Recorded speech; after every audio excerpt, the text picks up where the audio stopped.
Hey, everybody, welcome back to the newest episode of Couch Critics. You know, the show where Newest. Dave and I talk about the stuff Whatever. we've been watching and whatever comes into our mind. I am your co host, as always, Josh, alongside my good buddy. Dave, what's up, my Hey, friend? How you doing? How things going? man, things are good. I was a little under the weather coming into the weekend, but I'm feeling I'm much better now. I was too. Like I held us up for an hour trying to sort out some Yeah, headache yeah, you had nonsense a this little morning. bit of personal issues with your brain. Work, man. Work is there's so much Yeah, nonsense stress that right. this is the No, reprieve from that, and it's amazing to have it. I'm so glad to be and here, Edna. and I do know that that's why I wasn't feeling good. I mean, everybody knows I'm a teacher, and being You're a around teacher? students. What? I'm just kidding. You never told me. Why is this No, the but first I'm hearing of this? as a teacher, you're around a lot of kids, and I work in a low income school district, so we have a lot of kids who aren't always clean. So the germs are heavy in the school district, and add that to the stress of special education. Yeah, I get sick a little more often than I would like to, and had one of those weeks. But now I got some time off.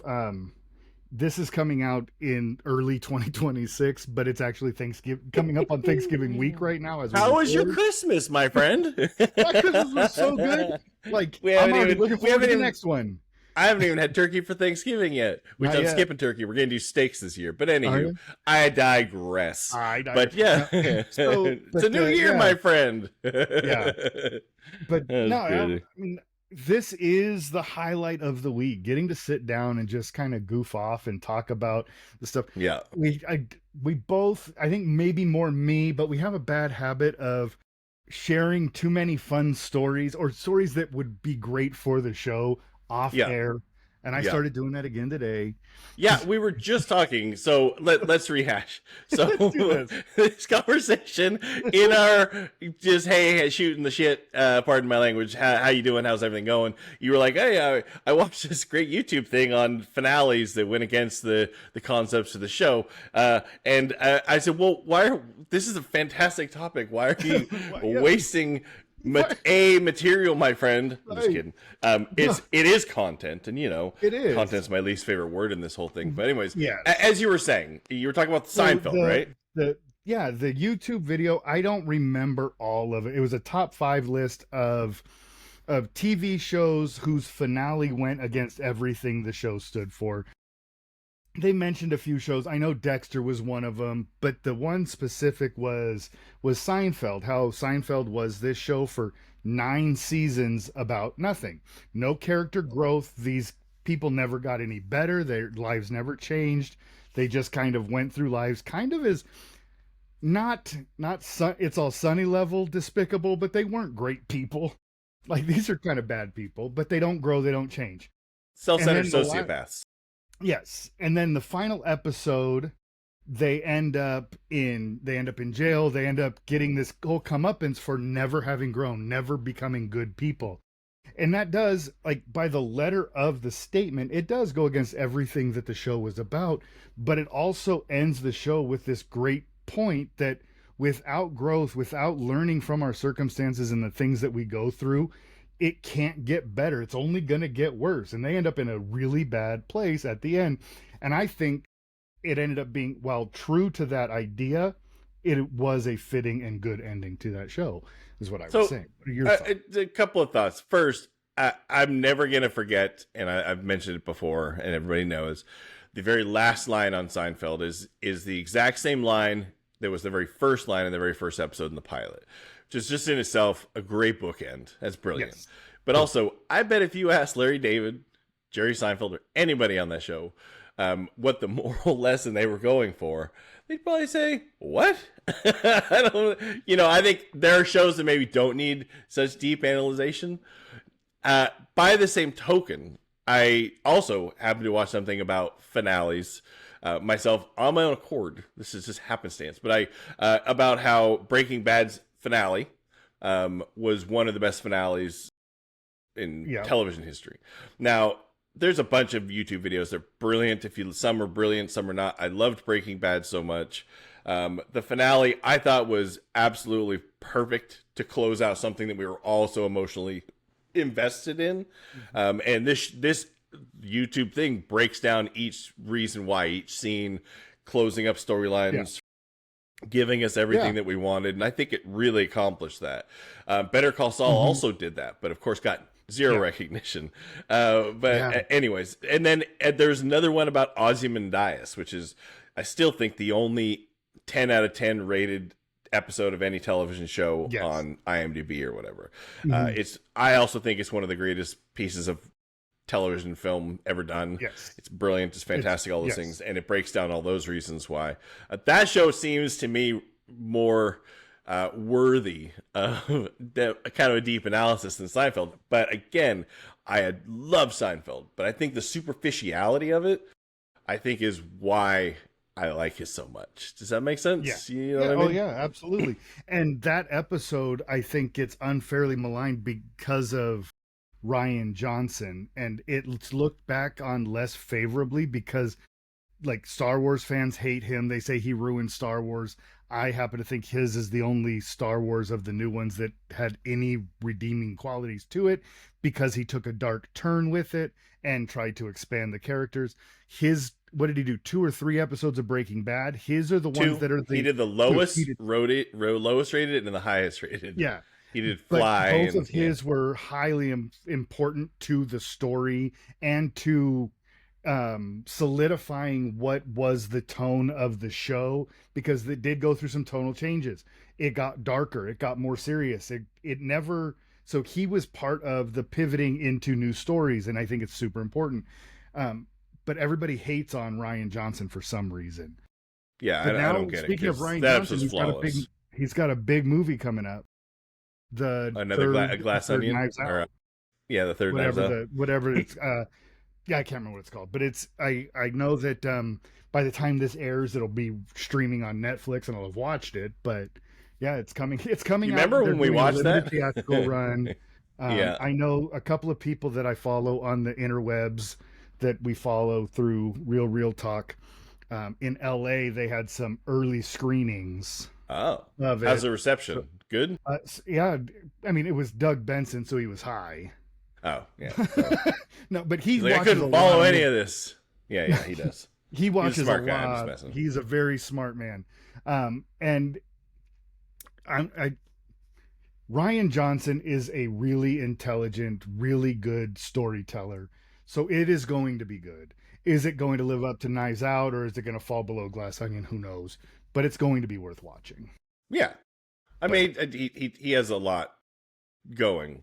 Yes. But that Ozymandias episode of Breaking Bad was promised to him because, somewhere along the way. And then everybody, including Vince Gilligan, who it's his show, wanted to direct it, because once the script's together and they're starting to put the pieces together, they're like, we're gonna start filming this, and like everybody wanted to do it because they thought this is amazing. And he was like, no, I was already promised this. I get to take what's the famous line? I get to take the girl to the prom. I get something like that. Right. I can't remember what he says finally, but anyways.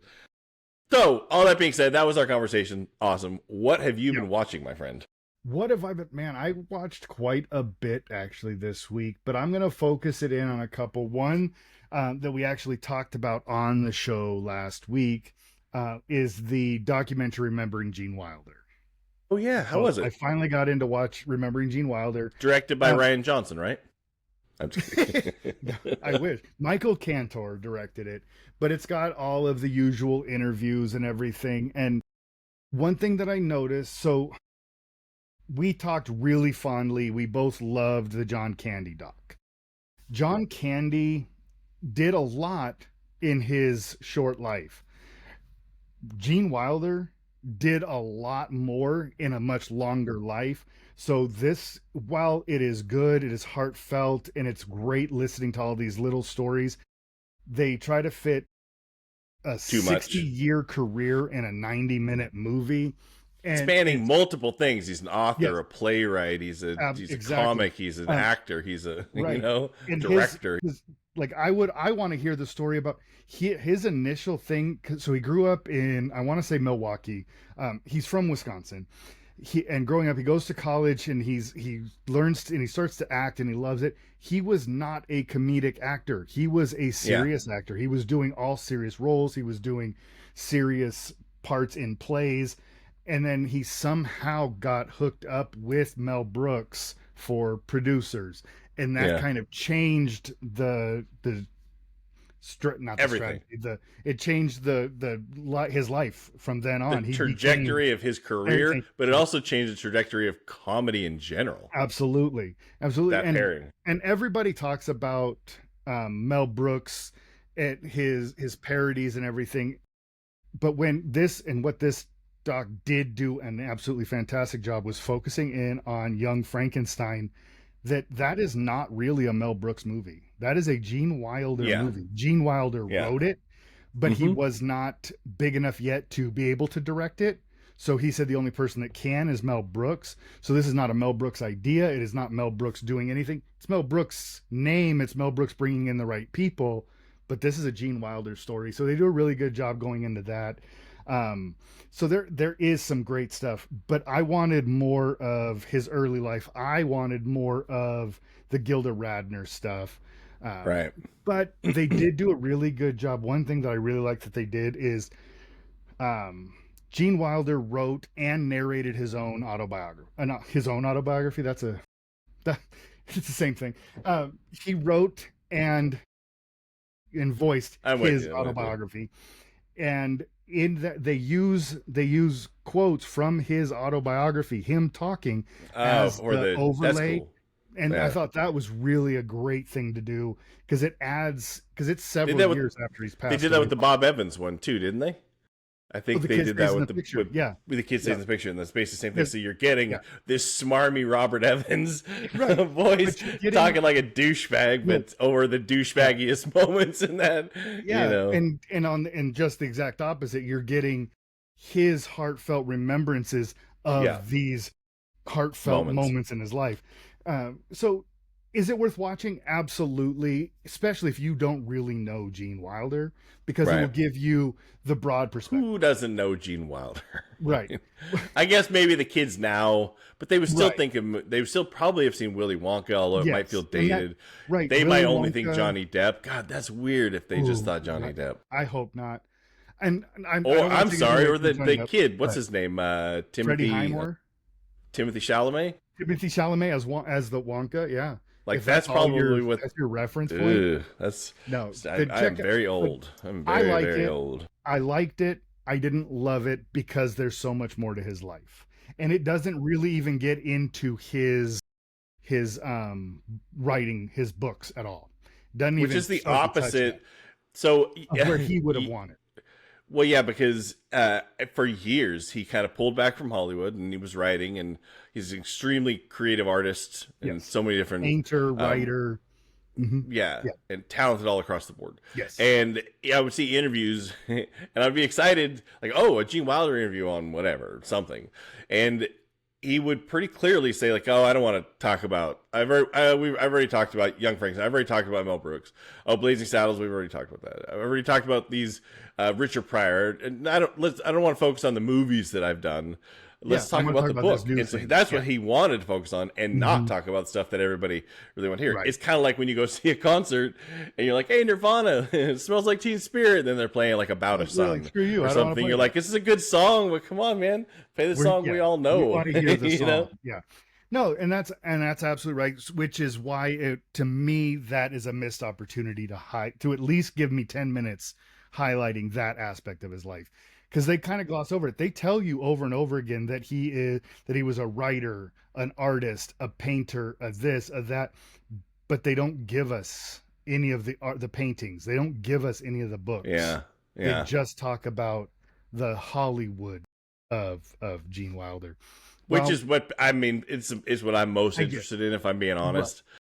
Yes, You can tell me I about get his no, writing and and his I book I stuff, get but it for I want to know with World's Greatest Lover where the idea to have that James Hong speak in a Swedish accent, where you that have your doesn't come only up. Asian actor. They Of do course it talk doesn't. about they talk about World's Greatest Lover, but they Do don't talk they? about they don't talk about because that was his first movie that he directed. Yeah, That was yeah. his first direct, and he got it because of Young Frankenstein. because of that, he was able to parlay it into something It's else. a fun movie, as And we've they discussed. it real brief on his guilt on the Gilda Radner relationship, which had Gilda not sadly succumbed to ovarian cancer at such a young age, that would have been the like comedy duo, our episode from Yeah. last week. That they would have been going at least coming up to the 90s. Maybe the Richard Pryor stuff doesn't ever happen because he's doing the stuff with Gilda. I don't know. But At least like like father like son. At least what's the hear one no where the evil, see blind no and evil. dumb here? Not like father like Not, son. That'd be a not, weird that's a movie. bad movie. See no evil, hear no evil is an okay movie. But yeah, I still recommend it. But moving on from that Let one, me ask you a question, and not everybody watches it, but I don't know if you know anything about Jimmy Kimmel. I do check I out know, his sure, monologue or his show every so often. yeah, But I recommend. Last week I think it was, he had a monologue on the 11th, or November 11th, his monologue about his band leader, yes, who I died. watched it. Yeah, Have you seen it? I yeah, mean, yeah, freak's sake, yeah. Right, man. I yeah, didn't know any of that, and I just think it's such an amazing story of friends, because his band leader had been his friend since childhood, yeah. and Since he they had first grown moved up, to and Vegas, yeah, yeah, and they were friends their entire lives until Jimmy Kimmel gets show 23 years ago, brings him in there, and like it's an amazing story. It's the yeah, greatest memorial for one friend to another. yeah. It's the greatest It's eulogy I think I've yes, ever heard, and it's and done it, live in front of an and I will audience say, with tears in his eyes. yeah, Jimmy Kimmel is he is like the poster child for people can change, right? Because the jackass that he was on the Man Show is not the man he is today. Like he shows that, yeah, I got into all this kind of playing a fool, but let me tell you who I really am. And he showed that there can be depth and heart and emotionality to someone who was just kind I of don't looked at as a joke. I don't think any other late night or talk show host has ever cried so many times in their No, monologues. to, But well, God love him. I'm no, not cried about yucking his yum, dance, and I cried think it's about his baby going through everything that her baby went through. Like he is not afraid in a stand-up comedy world that he lived late night television stand-up comedy world to let real emotion dictate. So no, I definitely it I, is great. It's out there, it's everywhere. yeah. Check it out if you It's just a haven't. cool story. It's a really And it cool is. story that I think, Yeah. yeah. I Um, saw when I watched it. I don't know if it was this way when it was done live, but as I was watching it, they were throwing up clips of young Jimmy and the yeah. the kid like them growing up together. Pictures of Cleto. them His name's riding bike. Cleto. Yeah. Yeah, Cleto. Yeah, of Yeah. them growing up together and everything. So pictures from the neighborhood and everything. Yeah, So it's it's an really well done. amazing little Yeah. story. It's a cool little Yes. 15 minutes of a story of two people and friendship and stuff. So Yeah. anyways, I just want to throw that out as a mention because Absolutely. it really hit something. But I watched a movie called Scarecrow from 1973. This is Gene Wilder and Al Pacino. Wow. And this is, yeah, it's a very weird pairing. They are Yeah. very opposite in the style and the way they perform. Yeah. So they're both, I don't want to say hobos, but in the classic 1970s sense, they're travelers, right? Trying to make their way across to Gene Wilder is hitchhiking at the beginning, and Al Pacino is a very, very young Al Pacino.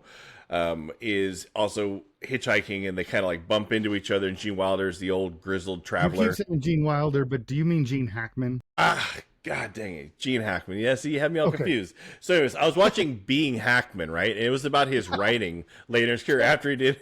I'm just He kidding. did. But, He anyways, too became a sorry. writer. He, He yes, he did. did. But, anyways, sorry. Thank you for correcting me. Gene Hackman. Apologies. Yes. Is he's a veteran at this traveling across country, hitchhiking, and all this kind of things like that. It sounds like he had just gotten out of prison or something, and he is determined to go get a bunch of money that's owed to him in Pittsburgh and open up a car wash in Pittsburgh. Al Pacino's this young, energetic, fresh-faced kid who just got out of the military and whatever. Is making his way across the country to go see a kid that he's never met, something like that. Like he left his wife and whatever. Anyways, the story is okay. It builds. Like there's some fun moments, some cool stuff happens, but don't know that I've ever been so invested in something. By the last 30 minutes of something, I was extremely emotionally invested in these two characters. It's extremely well done. Anyways, I only want to mention that because it's a weird movie I never would have watched. It just happened to be on. And it's Amy, weird that Mel, and I watched it. it didn't come up in any of our research when we talked about road trip movies. I know. Well, I didn't. And yeah, very much. Like, It is well, because extremely road trip so movie. I start when we do lists for these shows and we're going to talk about things, it's always the things I first think of, and then I do the broader Google search to find others that I've of never course. heard of. Yeah, This of course. one never, I don't remember ever seeing this one on any of the lists. So Right. I'm gonna have to check it out. Looks like fun. It's really good. Looks like a lot of fun. It's a little slow burn in the beginning. I'll just be honest with you, but I cared so much, and Al Pacino. Not to give too much away, but Al Pacino's character goes from young and innocent and hopeful and pure of heart, and then something happens, and then he's not anymore towards the end. And that's the reason you can see on his expression from one to the beginning, and then all of a sudden these last scenes at the end is very much like, oh, this is one of the greatest actors we have. Like this is the reason. This shows you the performance level. But anyways, so there's that. But I did watch something else that I want to mention, which is from 1999. I haven't seen this in a long time, but it's Mystery Men. Do you remember this movie? Yeah, I remember loving now. I did too. I'm not a fan of fart jokes, and there's quite a bit of that humor, but that's not all. Yeah, it's not all.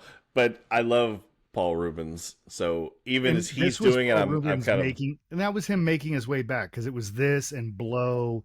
He was slowly making his way back after he was unfairly maligned in Hollywood. Right. That's a whole nother. I watched it that I recommend. Right. But Amy had never seen it, so we sat down. I happened to have it on DVD because I don't know if I would have sought it out of this, but yeah, it's kind of funny. There are a lot of people in the movie, way more now that I recognize. Right. Like, obviously we know some of the ones, like, hey, Dane Cook, it's one of the first times he's on screen or whatever, but there are so many more, like Dana Gould. What's the guy's name we just saw in Not Down Below, worked with Spider and Frosky? Doug Jones. Doug Jones is in it, and like there's just this assortment of people. Tom Waits is a huge part of this movie. Yeah, I was trying to explain to Amy because she's always like, "What do I know him from?" And I'm like, "You know the songs of Tom Waits because I play them, like Hoist That Rag and stuff like that." Yeah, I'm a huge Tom Waits fan. Which he's rough. Being a Tom Waits fan is hard because I'm not a Jim Jarmusch fan very often, and he's in like everything. But realistically, Mystery Men came about, by the way, because Amy and I watched some Three Stooges sketches on the weekends on Saturday nights. Some channel plays them, and so we just might have it on in the background while we're making dinner or whatever. And there was a random Three Stooges where Curly or something is literally wearing watermelons as shoes. I remember I made a joke about Mystery Men, and she didn't remember it. I thought she had seen it, and so we had to watch the movie for that one joke. We watched the whole thing, but it's kind of funny. I still quote Michael Bay is in the movie, for Christ's sake. Yeah, so is CeeLo Green. Acting, those CeeLo Green. I make the joke about, like, when I'm doing the dishes and I'm putting the forks away, I pretend like I'm going to throw it, and I say, "Don't fork get." Like I get into the Blue Raja. Like, Hank Azaria at his young best, doing a not very good role, but still does it so well. It's so fun. William H. Macy is really funny. Ben Stiller's amazing in it as Captain Furious. I really thought Jeannie Claire Garofalo. Forlani was going to be something big because she did this. She did Mallrats. Like, I thought she was going to be somebody. And she just kind of fizzled. I don't know what that's about. Bring her back. Could be Hollywood nonsense, maybe. They very much could be. I'm not blaming her. Let's just blame the wine. Let's blame the wine. I bet it has something to do with them. She was in Mallrats, and that was a Miramax movie. And at the time when a lot of this whole stuff was happening. Anyway, but yeah, so would you recommend watching Mystery Men? Like rewatching it? Does it hold? Does the humor still play pretty well? Yeah. I think it's some of it's a little funnier, to be Yeah. honest with you. I Okay. think because I'm more accepting of some of the dumber bits Right. of it. And But you there are have some some things. Greg real. Kinnear is very funny, even though I Yeah. don't think he knew what movie he was in, and I don't think he No. liked the script and nothing about it. But Well, somehow that plays it's well, works. Yeah. you know. Well, you've got so Greg Kinnear and his as the superhero with the agent. Ricky Jay is his Yeah, agent. You've yeah. got Jeffrey Rush as Ricky Jay, who is a magician a and magician has by trade. fun lines where he's the publicist and agent Yeah. for Greg Kinnear, and Greg Kinnear's talking about how he gets he's sponsored, so he Yeah. has patches Yeah. all over his clothing like Rayovac batteries and Right. Taco Bell and stuff all over his super Yeah. suit. And then some reporter asked him like, "How do you feel about Energizer getting rid of your contract?" And he didn't know about it, so he yanks the patch off and he goes to Ricky Jay and he goes, "Why can't you get me better endorsements and sponsorships?" Ricky Jay goes, "I'm not a magician." Which is But he is. stupid, but so funny. If If you know, if you know, if you know, you know. Yeah, and I just thinking on it, I'm picturing things in my head now.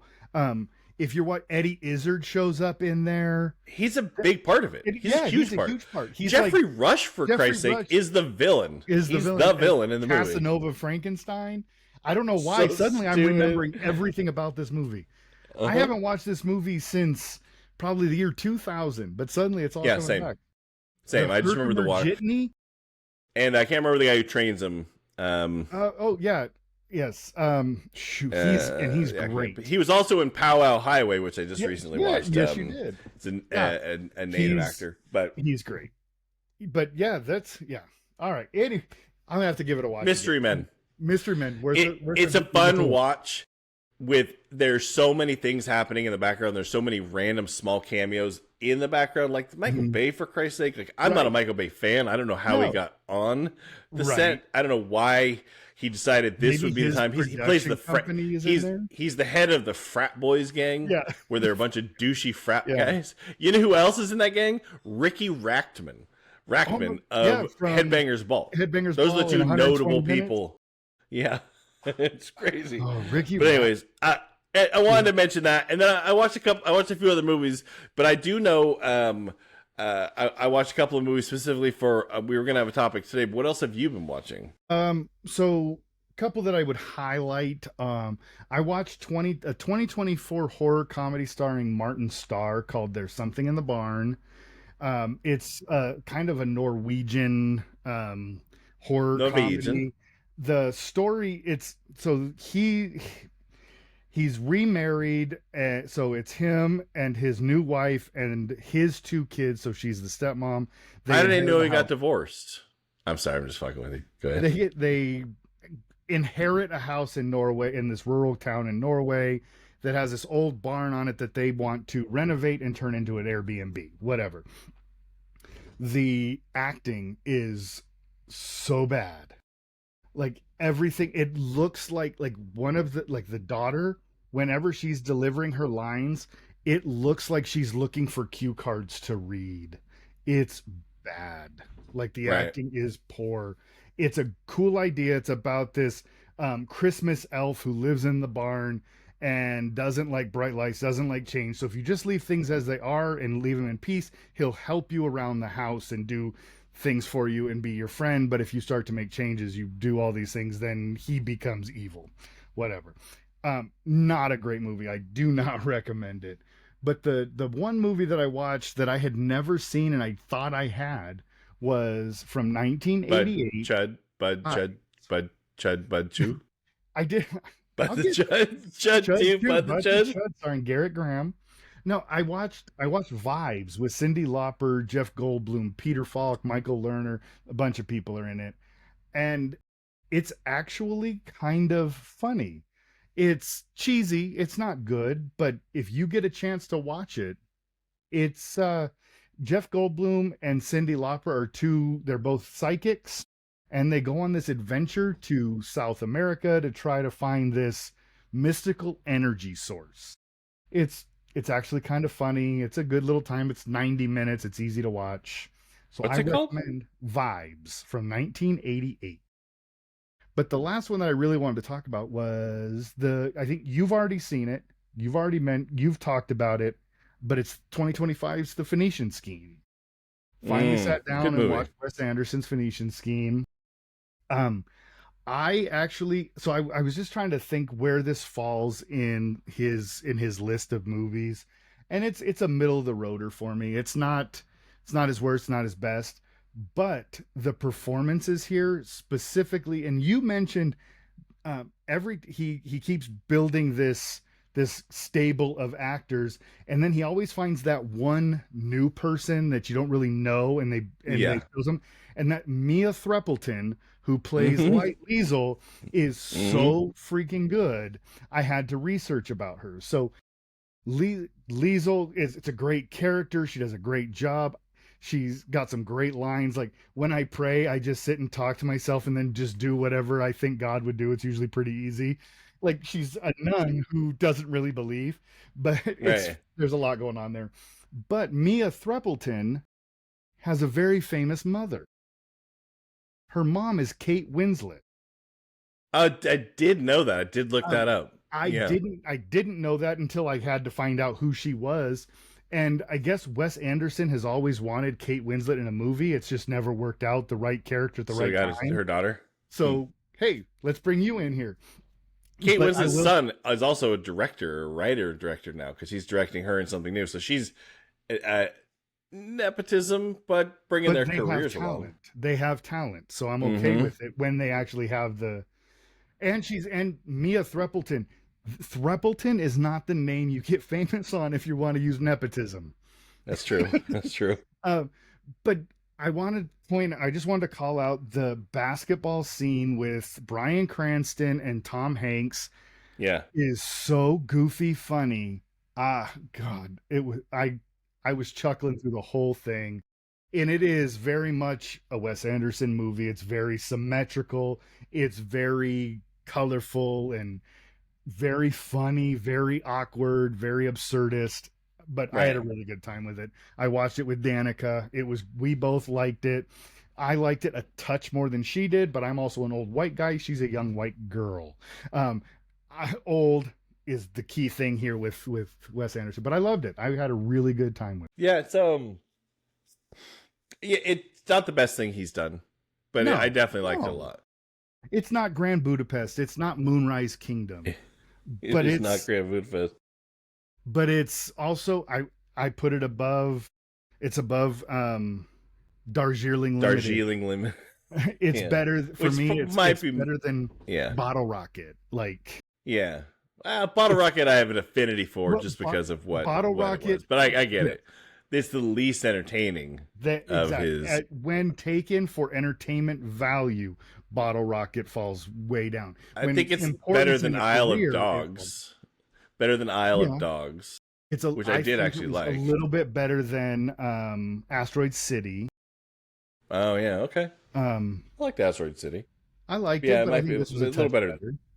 I think the story It was a little bit better. it's right there. I liked the French Dispatch. I think this is right is with French Yeah, Dispatch that's for true. me, maybe right in that God, kind of he's place. made a lot of movies.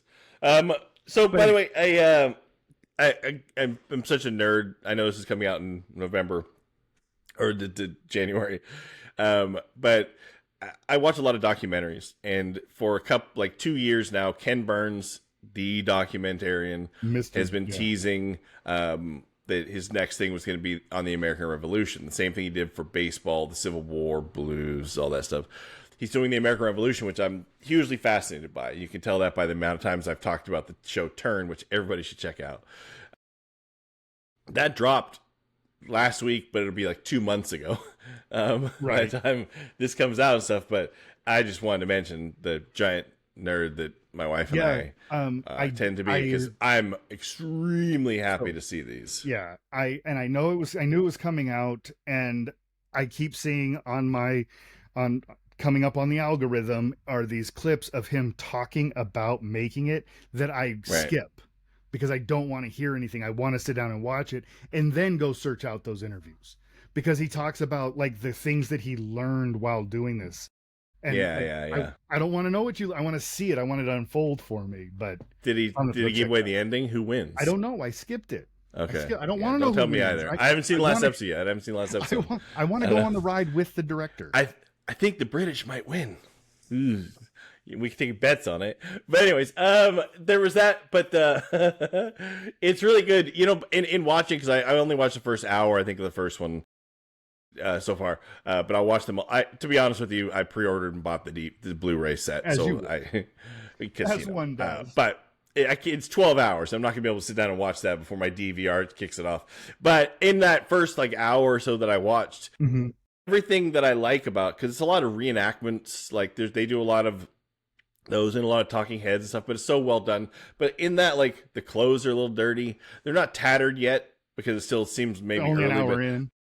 but they're dirty. Their pants are a little dirty. Their hands. All these guys are carrying muskets and they have powder burns on their hands, and you can just see it. And like, that's authenticity. That's the stuff that drives me crazy when they don't do it. Don't do it. Because I want to be put into that position. And I realize one of the problems I have with reenactments in general, like Civil War reenactments, or even the ones that they do on like the History Channel and stuff, it's because most of those costumes, especially in like an actual reenactment, those people own. They're like, I'm not going to get my stuff dirty. I'm not going to get it dirty. So it looks clean and pressed because, you know, and I don't know. Those are the things that You've drive me been on bananas, a march but for 3 weeks straight without a bathroom and only one pair of clothes, but they're pristine. in the heat and the humidity, and you don't have sweat stains around your collar, nothing. Come on. Your cuffs are clean. Like, you know, how's that even possible? White. Yeah, it's insane. Insane. But anyways, I hold back, as I'll start saying. But I know we talked last week, we had a comedy duos. Do you have anything else you watched this week? That it? Nothing. No, I don't actually. Well, I mean, You said you watched Bud the Chud again with I Garrett watched Graham. to Bud the Chud because it's on Tubi, and as everyone knows, Garrett Graham is sort of the saying a mascot to this show is not like the right thing. But That's not right. It's not. But he's important to us. Icon? He's the icon of the show. There you go. There you go. Beef is the icon of the show. Yeah. So it was on. I got my coffee cup. Got his coffee cup. I got the picture. We're all about it. That being said, I watched it just because I needed something in the background while I was doing others, like putting away laundry or something. That's a good one. I should do that too because it's been many, many years. It had been a long time since I watched it. It actually plays really funny now. Right. Like it plays as like I bet. I remember like as a kid. I remember liking the first Chud more than the second Chud because tonally they're completely different. But now that tongue-in-cheek absurdist thing is way funnier. Way funnier now. Yeah, I think I'll do the same thing. I have some stuff I have to do, and I'll background the show. But we talked last week because we did comedy duos, and that kind of led us into a genre which I haven't thought a lot about, but which is like animal pairings in movies.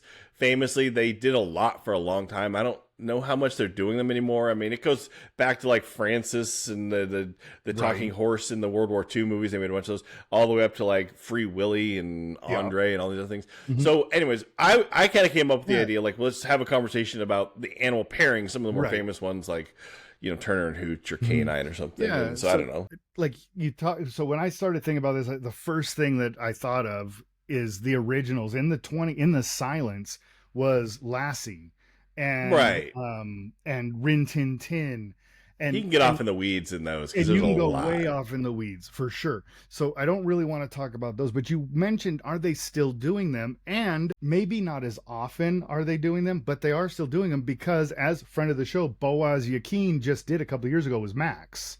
About bringing the dog back. So they're still there. You had Steven Spielberg did War Horse just a couple of years ago. Yeah, that's true. So they are still there. I just don't think they're as prevalent. They're more drama. Yeah, those are because exactly. they used to be cheesy comedy stuff. Yeah. And so I made a list. I imagine you did too. I know you pointed out one which we neither one of us have seen, but what's it called? Rat Boy? Rat Boy from 1986. It is not a true animal sidekick movie, but it's worth mentioning. Garrett Graham. It is Garrett Graham, and it's about a half rat, half boy. It looks terrible. I'm looking at a picture. It's the creepiest thing. It is creepy looking. I think I've ever seen. It looks like a picture from the cover of National Enquirer from the 80s.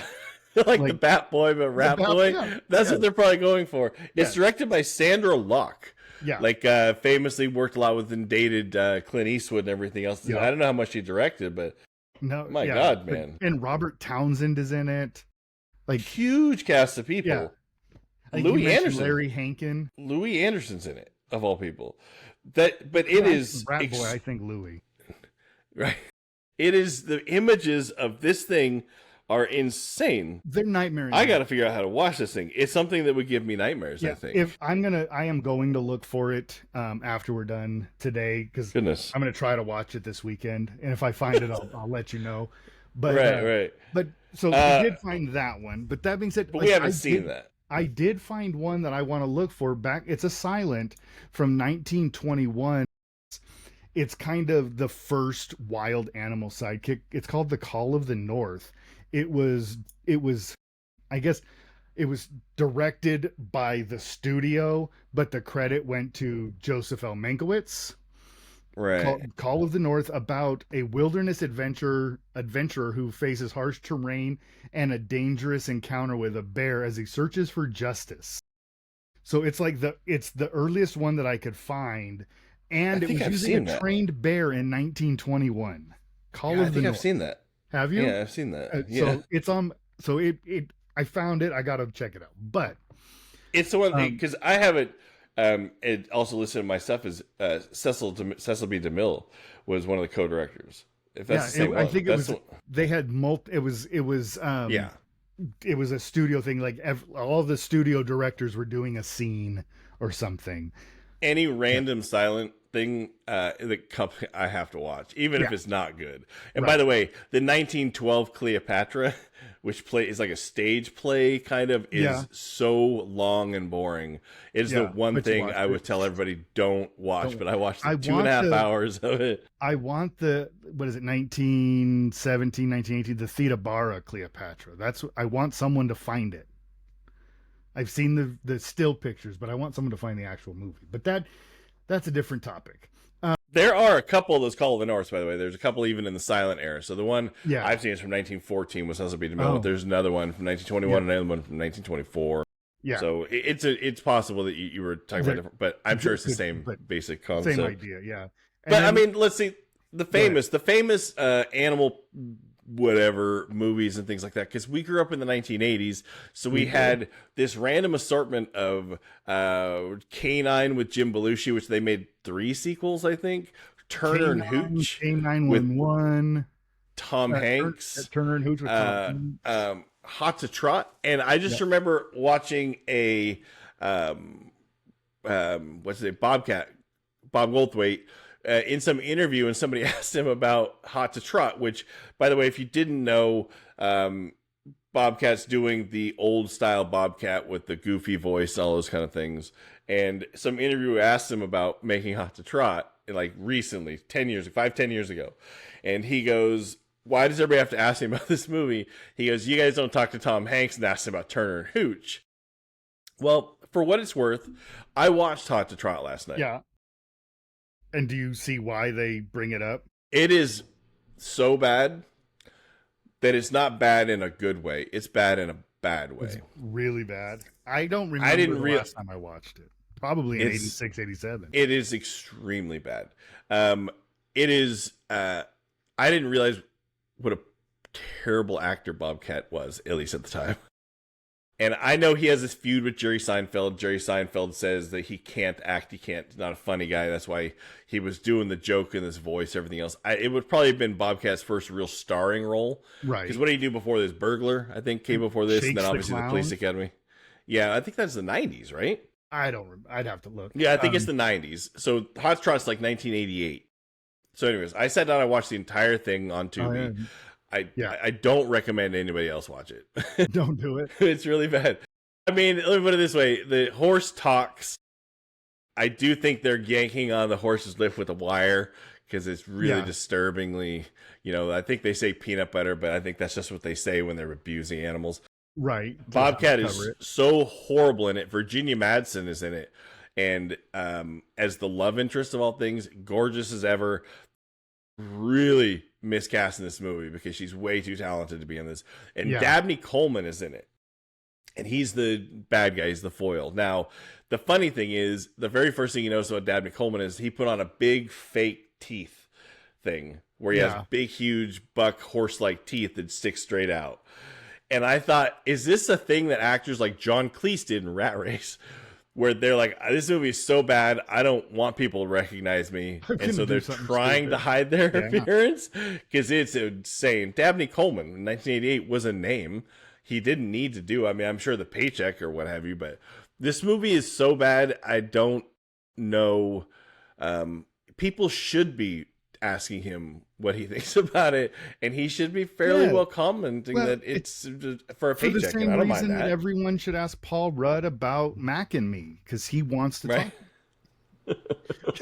No, I don't remember the last time seeing Hot to Trot. I don't remember liking it or disliking it, but I'm not. Well, so John Candy voices the horse, right? Yeah, I think that's why we initially talked about it a few weeks back. Yeah, and so the thing is, somewhere in the trivia, it says they did the entire movie with Elliot Gould doing the horse. Yeah. And they showed it to test audiences who hated it. And I imagine they hated it, hated it. Yeah. So they went back and they rewrote most of the lines for the horse, the whole script, and then hired John Candy to bring some heart and some light to it. And then he kind of improv, did his own thing. And then, but basically then they redid the entire movie after, like in ADR work, right? Because they didn't bring Bobcat in to ask questions. Yeah. No, so his part's already locked in. Now you have these other things they're writing. It's like a really bad samurai movie where the two sides are filmed at different times, you know? But it's really, really bad. I mean, I always talk about jokes, like throwaway jokes and jokes that are in like something small in the background that if you catch it, it's funny. If you don't, this is the exact opposite of that. Yeah. Where they want you to see every joke. At one point, the horse goes back to like see his parents who both talk. His brother is obsessed with the Three Stooges, so he's watching them on the TV. And his brother has a haircut like Mo. I don't know why a horse would have scissors to cut his hair, but he literally has a Mo haircut. But anyways, goes back, and then above their door into their stable is a human shoe. Right? Like a horseshoe, but a human shoe. Because that's their or in the first couple of scenes, it's just barely in the background. You can just see it, and you're like, "Oh, that's kind of funny." Like it's dumb, it's really stupid. It's very not Farrelly, but Zucker Brothers, but it's funny, right? They make sure 3 times they have close-ups on that shoe for no other reason, just to say, "Hey, later in that shoe." Yeah, and they just keep doing it. But they did that so many times. It was frankly obnoxious. But anyways, and I don't know. I don't know why the people were in it. It's so bad. So all that being said, I think that is, in my opinion, the bottom of the barrel for these kind of movies. Yeah, and I think there are some that can be good. Like So here's another thing. And I'm not trying to dominate all this, but I also watched a movie that I saw as a kid, which I was a big fan of. It was Tony Danza and Danny DeVito did a movie in 1981. And Taxi was at the height. It was the #1 show in the country up to like 1983. And so these two actors from this #1 show went off and did a movie called Going Ape. Have you ever seen it? I remember it. Yeah. Oh yeah. It's not good. I want to say it's on Tubi, and I almost watched it the other day. Yeah, I watched it on Tubi last night.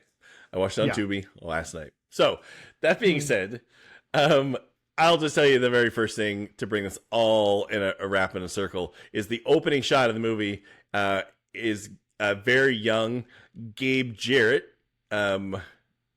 Is the very first shot staring right at the camera. The only scene he has, but Gabe Jarrett, who goes all the way back to our Chris Makepeace conversation, like our first episode of this show, for the guy from Real Genius. And of course from Apollo 13, because everybody recognizes him from Apollo 13. But anyways, it was his breakout. So I got to say, Going Ape, as a kid, I liked it. It's Tony Danza is his dad's a circus owner and dies. And he has a bunch of sisters, and like he didn't want to go into Tony Danza didn't want to go into the circus, so his dad disowned him. His dad dies, leaves his fortune to Tony Danza if he can take care of and keep alive 3 orangutans that his dad really cared for. That's the concept for the movie. And in with these 3 orangutans comes a circus performer trainer who is Danny DeVito, who looks a lot like my dad at the time. Goatee, like he looks like a little slightly shorter version of how my dad looked until he passed. R.I.P. Dad. But anyways, so I liked it as a kid. I know I did. Like I liked it enough, but I was a dumb kid. What's the difference? So I watched it last night. I still kind of like it. It was all right. It's actually it's okay. Yeah.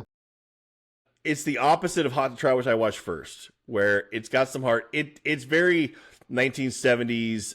Elmer Bernstein does the score. Okay, so it's but it's a little overscored. It's got a little Pink Panther like silly music as they're having stunt sequences. Group of people who are in this movie. What's her name from Arrested Development? She just passed. Jessica Walters is in it.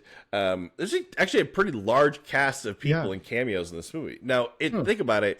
In 1981, 80, Tony Danza and Danny DeVito were on the #1 show. They would have huge. Yeah. They would have said either demanded a bunch of money, which I think they probably got some, or they thought this thing was good enough to carry them into the next phase of their career or something. Right. It's not that good, but it's not the worst thing I've seen at all. I actually legitimately kind of liked it if I associate it with 1970s slapstick stuff. Yeah, sure. You know who else is in it, by the way? You know the guy who eats the candy bar in Die Hard? The robber? Yeah. Famous, I can't remember the actor's name, the Asian guy who is standing there at the candy counter and then reaches down, unscripted, mind you, and grabs the candy bar and then takes a bite out of it and then put himself in forever in the history of film as this really authentic scene of somebody who's usually a henchman who doesn't have even a character. Now we know so much about this character. Now we know you. Like he's eating a candy bar, like 2 of them. But anyways, he's also in the movie, very briefly, but just mentioning that out there. Yeah, I'll have to check it out. Going Ape. It's 70s, 80s, but worth watching. Yeah. Well, and you mentioned that's the high and the low. And at the same time, orangutans were huge because you also had right before and I think right after you had Every Which Way But Loose and Every Which Way You Can with Clint Eastwood doing comedy. But one that I thought of, I think those movies are really good. I like those. I like them. The Clyde movies.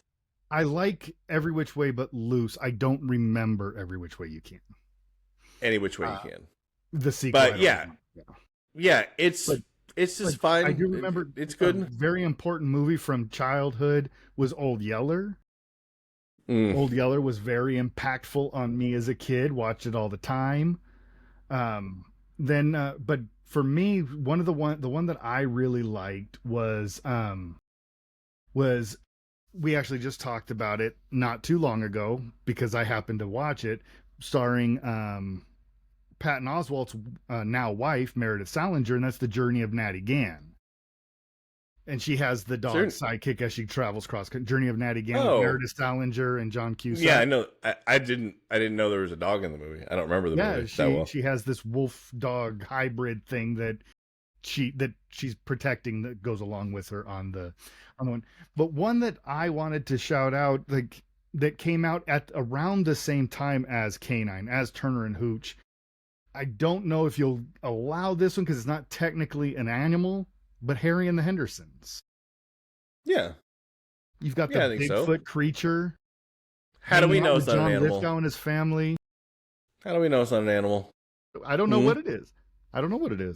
But yeah. And then we had all the cheesy ones. We had I don't know how many they ended up making, but Beethoven. All the Beethoven movies. They made a lot of those. They did. I think I saw the first one. I know I've seen the first. I was beyond a point where that was the kind of movie I would really like. I was in that early teenage years. So to me, I was like, this is family. This is nonsense. Bring on violence and karate movies and stuff. So I didn't really like it. And so I didn't watch any of the follow-ups. Because we were watching Terminator 2 at the same time. That's exactly right. That's exactly right. But and then there was one that I watched much later in life. I did not watch it when it came out, but that with Thora Birch called Monkey Trouble. Yeah. I Young enjoyed Thora Monkey Trouble. Birch. Very young Thora Birch. And Yeah, then somebody that's directed by somebody of note too. But anyways, Franco I hold Amuri. back. Franco Amuri Mm-hmm. is who wrote it. Who wrote? There's and Andre with the girl you Deb mentioned from Napoleon Dynamite. Yeah, Tina Majorino. Yeah. There you go. That's her name. The one that there was, we talked about Seinfeld at the top. There's Dunstan Checks In with Jason Alexander, which is Also done by somebody, also directed or written by somebody of note. Ken Kwapis. Yeah, Ken Kwapis. But then one that I liked, and back when I still thought Jay Moore was funny, was Polly. I didn't see it. It's the parrot with the little girl who was famous for commercials. What do you think of Mafia? The parody movie. I really like it. I'm not gonna lie. I do too. I like it. And I don't have Canopy, but I think it's the only place I don't want to buy it necessarily, but I want to watch it. I could have swore that you and I both bought it from a $5 bin at Walmart at one time in life. Oh shit, maybe I do have it. Don't you hate that? I could have swore we did. I don't have a cabinet organized alphabetically. They're all stored in like giant tubs alphabetically under beds and stuff. So it's just a lot of effort. But one that I actually thought was kind of funny was Mouse Hunt with Nathan Lane and Lee Evans. Okay. Where they're trying to sell the house, but they keep getting outsmarted by a mouse. I thought that was really funny. I enjoyed it. I didn't see it. Did you see Keanu? I haven't yet. I want with the cat. Those guys are funny, and that movie's kind of funny. When in thinking of this, I think of the difference in the 1980s. We have the K-9, which is Jim Belushi, and I was trying to refresh my memory because I haven't watched it in a few years. But Jim Belushi is a cop who is investigating a crime and gets paired with like the only K-9 dog, police dog that nobody wants to work with, something like that. So nobody wants to work with Jim Belushi. Yeah, super classic Lethal Weapon-y kind of pairing, with, right? Just with the dog. Great, what's his face? Ed O'Neill. Yeah, that's right. That's right. He's the animal trainer. He's another cop that sets him up with the dog. Yeah, I think he's the guy who runs the animal thing. But anyways, that's I think the general idea of Mel Harris is the what's her name? The love interest. I can't Jim remember. Belushi's love interest. And I can't remember. I was trying to remember concept, and then I started struggling. And I was talking to Mel before we did this because I also haven't seen Turner and Hooch in a long time. Yeah, but I was like, "What is the Turner and Hooch thing?" And I think I remember it. And you tell me if I'm right. Maybe you don't remember. But Turner and Hooch is Tom Hanks is a cop, and there's a murder that happens at a junkyard or a shipyard or something, and the only witness or the only living thing that was around is this dog. And so somehow his police captain says, "Why don't you pair up with the dog to solve this crime?" Is that really the concept, or am I misremembering that? Because that sounds amazing. The only thing that I don't recall is whether or not he was told to do it or if he chose to do it. But yeah, that's exactly what I remember. The one reason this movie, Turner and Hooch, is maybe holds a little more importance to me, and I think it will to you after you know this. Beasley, the dog in the movie, his real name is Beasley in real life. That dog was born, trained, and I couldn't remember that. I couldn't remember the concept of the story of the movie, but I remember the dog. Remember the dog? The dog's name, Beasley. Well, anyway, he's from Santa Ana, California. No, he's from White City, Oregon. No way. He was raised there. I met the people who raised him. I met his progeny because they continued to raise his line after the movie. They raised that. Are you telling me my wife knows Tom Hanks because she grew up with him as her babysitter, and you know the dog from Turner and Hooch, and we haven't gotten a Turner and Hooch reunion together? I'm telling you. What the hell? Yeah, there's like a ranch in White City that they have like the emus and dogs and the whole thing, and yeah, that's where the dog came from. So little connection to our childhood there a little bit. I got to be honest with you, that actually does make me like it a little bit more. Yeah, it just puts a little something like, hey. But in the 80s, they were they were making those kind of movies. But in the 90s, Yeah. they kept doing it, but they were like They did. all about saving the animals, right? It was Am I much right? more about saving the earth because Andre, Free Willy, it was let's be better about the world, let's take care of the world we live in. But then in the late 90s, they tried to come back with Air Bud. Let's have animals play sports. Air Bud I didn't see because again I was too old to care. No, we but were like in 18, doing it, 19 years old. in doing a little research, first of all, one of the things I thought about was Emma Roberts. Who I like Emma Roberts. Yeah. I think she's a good actress. I think she's very cute Sure. and all those things. She did Hotel for Dogs. So that came up, and I was like, oh, I'll put that on the list just in case. And then in doing a little research, and I was like, oh yeah, Air Bud. They made a bunch of things under the Air Bud title, right? Lots of them, yes. Air Bud National Disaster, Air Bud 9/11 Hoax, Air Bud, 9/11 Conspiracy, all those kind of things like that. Whatever other titles they have. But then they made the monkey versions under the Air Bud title, right? Yeah, they had like the orangutan who rollerbladed and different. Yes. They made one called MVP, which I think is most valuable primate. He's a rollerblader. I think he's the roller. That's the one. Hockey player, a roller hockey player. Something. Yeah. They made another MXP where he's an extreme sports monkey, and then they made one called Spymate, I think, or no, it's MVP Spymate, or maybe it's just Air Bud Spymate instead of primate, and it's where the monkey is an international spy. And Emma Roberts happens to be in that also. Here's the sad thing. I've seen Spymate at least once. I have seen it.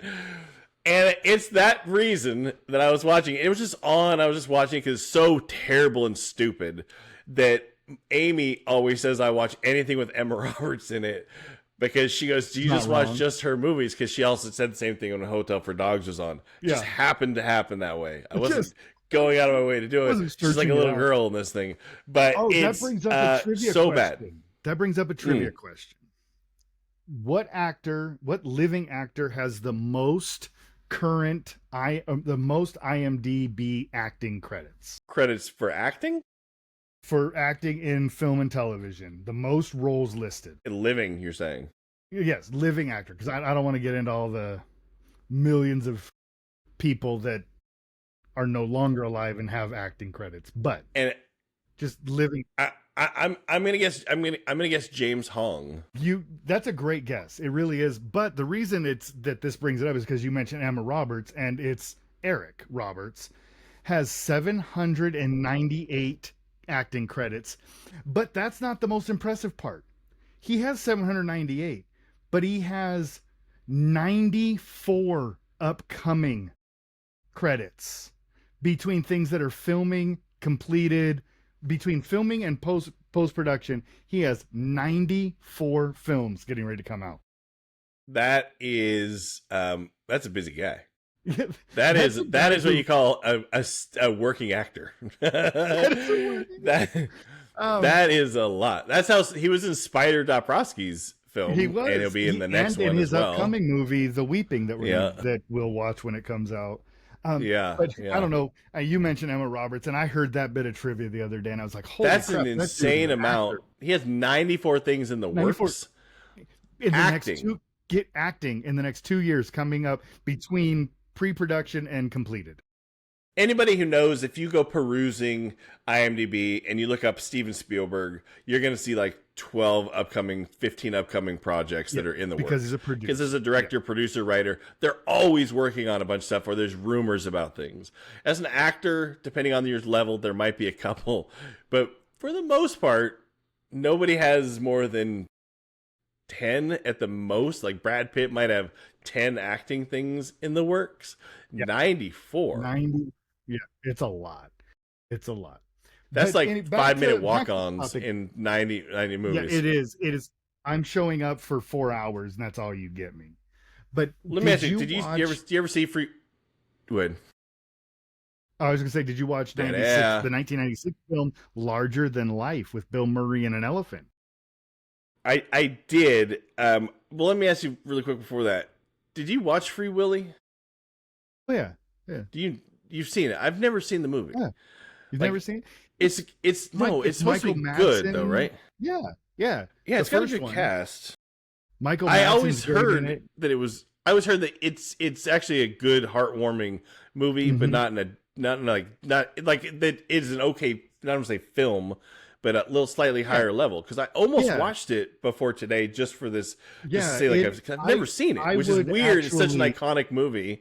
yeah, I would definitely recommend it for the right person, of course. But it's got a really good soundtrack. It's got the Michael Jackson song, "I am here for you." Whatever. I'm not a singer, but Right. it's got Michael Jackson, and I don't Keep want to get singing. called out Keep for singing. steal for I'll Michael see if I Jackson.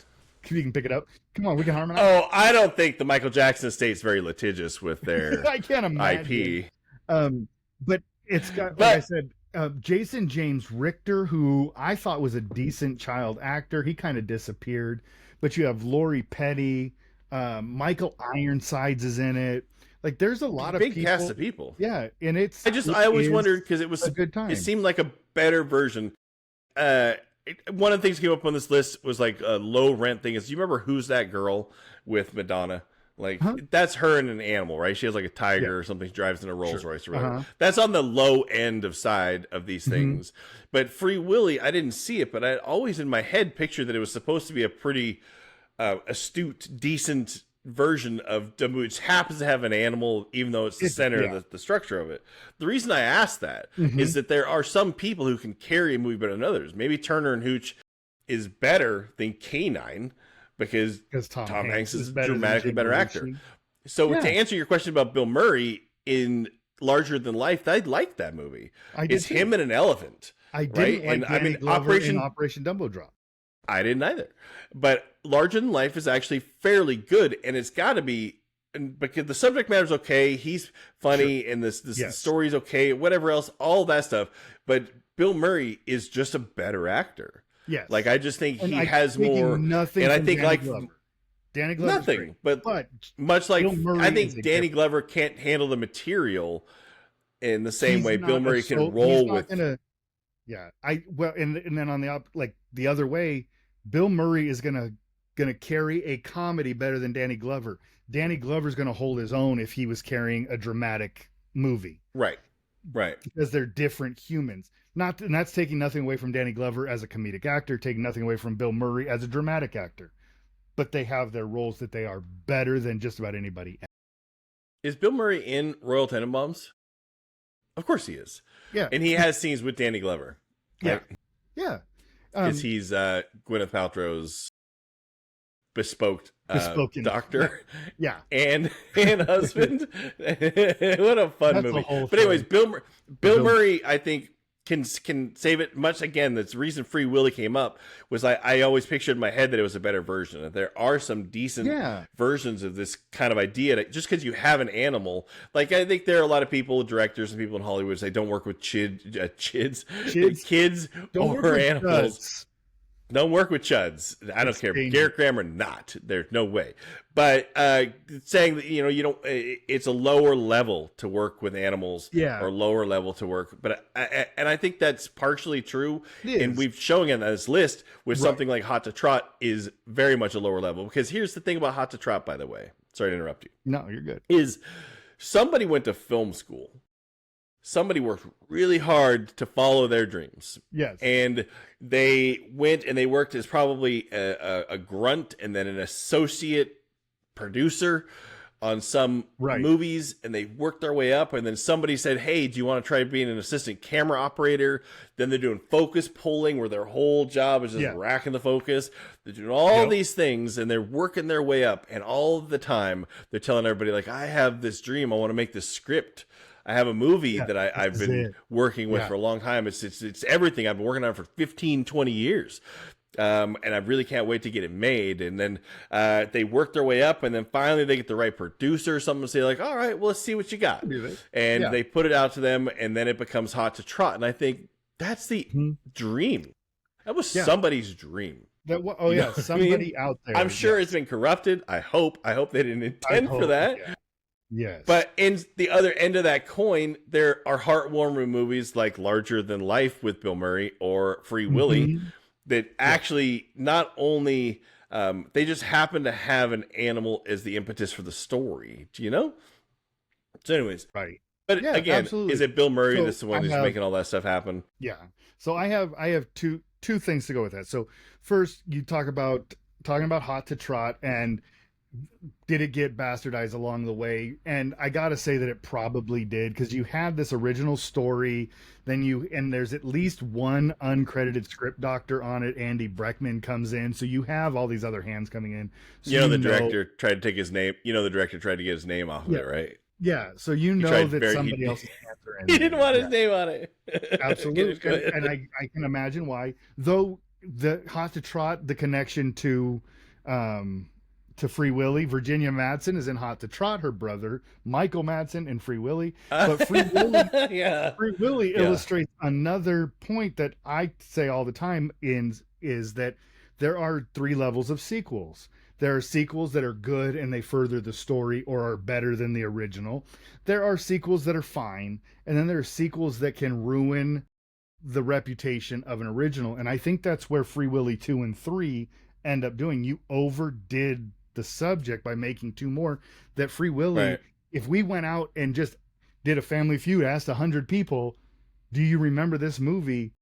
You'd have a lot of people go, man, I haven't thought about that movie in years, because it has right. become forgettable because these sequels ruined it. Because you Yeah, just yeah. kept They going back. tarnished the legacy of it. Yeah. But I that think being it's said, beautifully I thought it was a good movie. sequels should be carried the same way Trey Parker wonderfully talks about writing, which is you never write if you end anything in your writing with "and then," you're doomed. But if you write everything with "therefore," Hmm. which means that whatever happens is going to affect the rest of the story, as Yeah. opposed to it just being one Right. sequence. And Yeah. sequels oftentimes are just so Hmm. disconnected. Whereas Right. if it's a therefore, like, well, the whale in Free Willy gets away, right? Or I don't know Therefore, that. I just know that from the scene you've where seen it that. jumps We've all over seen that stuff. No, but you're and hits right. her in the face, or is that from Scary Movie? I can't Both. I remember. think it happens in both. Okay. Does it slap? I don't remember. But anyways, and so in the sequel, it has to be more. It has the entire movie should be built around what Yeah. happened in the first. Anyways, Yeah. they just No, seem to and forget that it's concept a lot. so Therefore, yeah. They call it therefore in like Second City. They call it the yes and yes, all of this and this. yeah, It's yeah. You have to recognize all that came before and have something new. Not, yeah. but then we turned right and did this. No, it's yes, all of that. Therefore, all of this.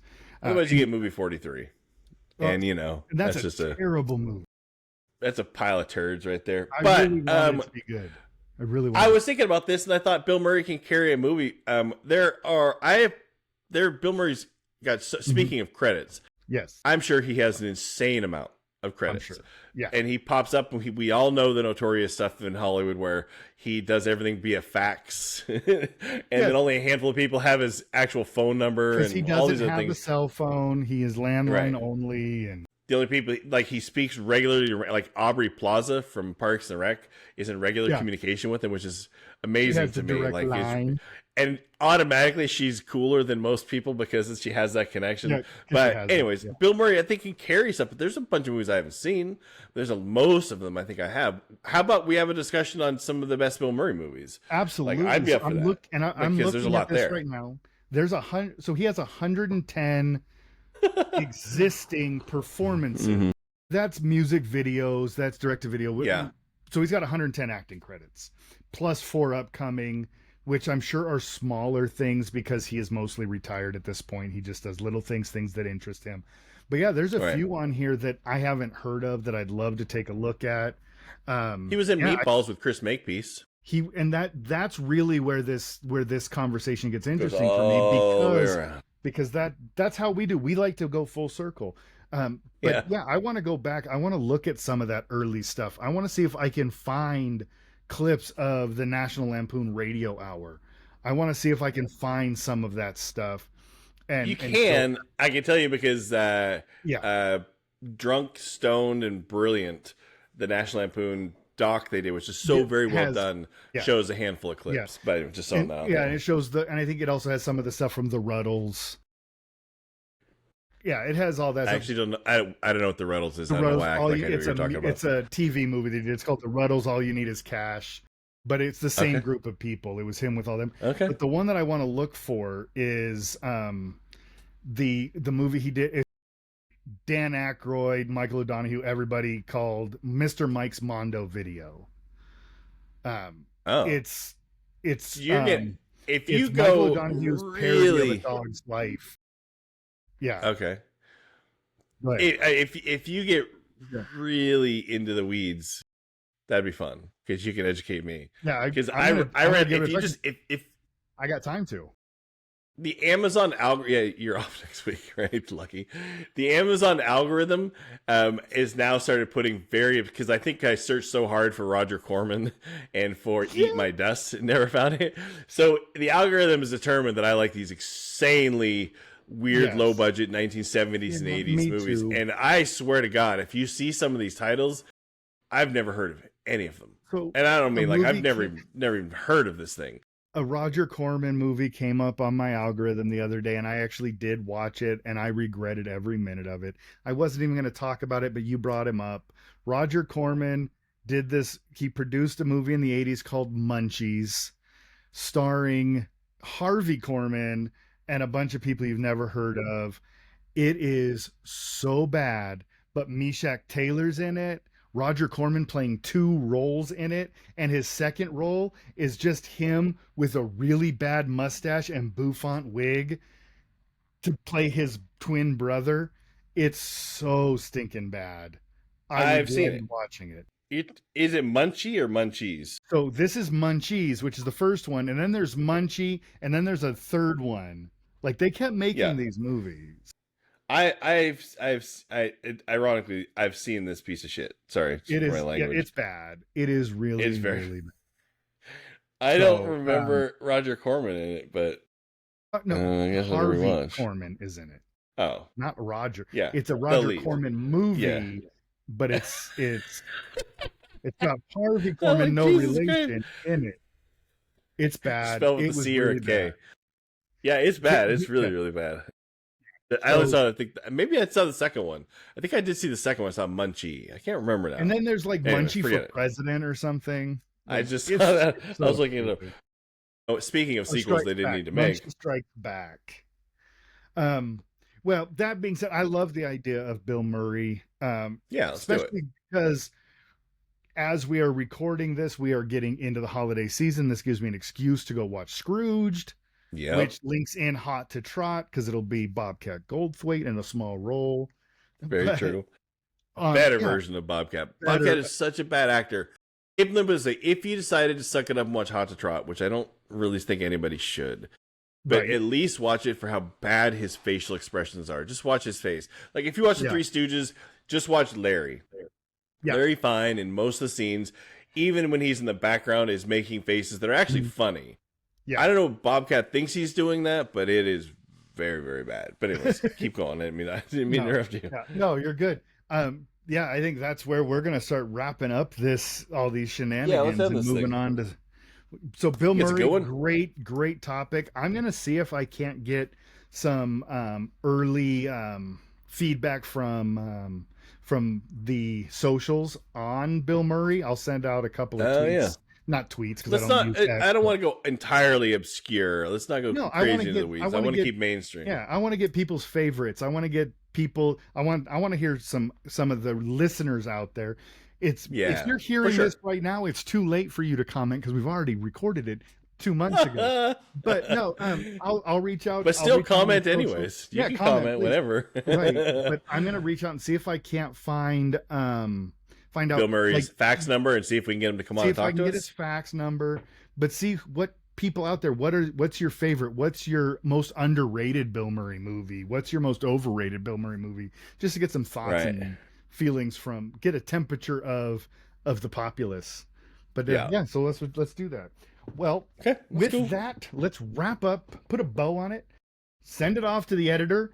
So this has been Couch Critics. We talked a lot about a lot of things, mostly about the highs and lows of animal sidekicks.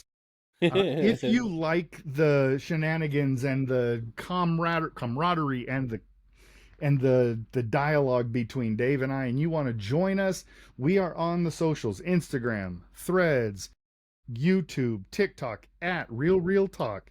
You can find our podcast, Couch Critics, a Real Talk podcast, anywhere you listen. So tell your friends, follow us on all the places so you can join the conversation and just keep this kind of joy alive. Also, if you're old school like Dave and I, and you want to talk to us via email, which is the best way, it's the real talk at gmail.com. Give us a shout out. Check out our website, real talk or realtalkpod.net, REELTALKPOD.net.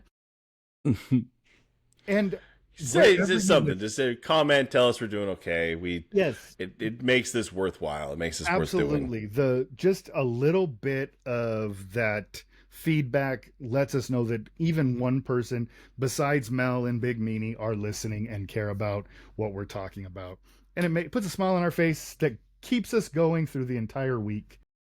And with that, Dave, do you have anything to add? I don't, but short and snappy clothes, right? Yeah, we're gonna give it a try. This is where we struggle. Now, with that, let's put a bow on it. Who starts? I thought you went first. All right. So, anyways, thank you everybody for joining us. This has been a blast. We'll talk next week about Bill Murray. Thanks for joining us. Obviously, the validation, all those things like that. Everything Josh said, he's in charge of the social media. Please listen to the things he's saying. But anyways, watch what you love what you watch. Because here at Couch Critics, we are never yucking your yum. Thanks, everybody. Never. Thanks all.